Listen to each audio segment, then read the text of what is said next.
అక్కడి సంపదను కొల్లగొట్టుకుపోవడానికి ప్రయత్నిస్తున్న దేశ విదేశ కార్పొరేట్ సంస్థలకు అనుకూల వాతావరణం సృష్టించడానికి ఈ మానవహోమం అనేది వాడిపాడు.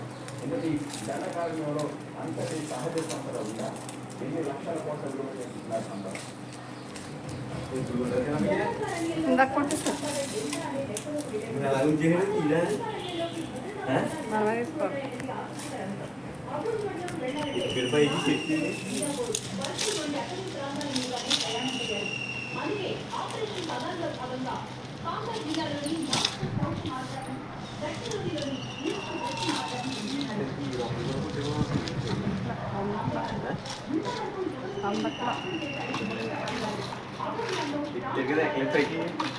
నెక్లెస్ ఇక్కడ 5,000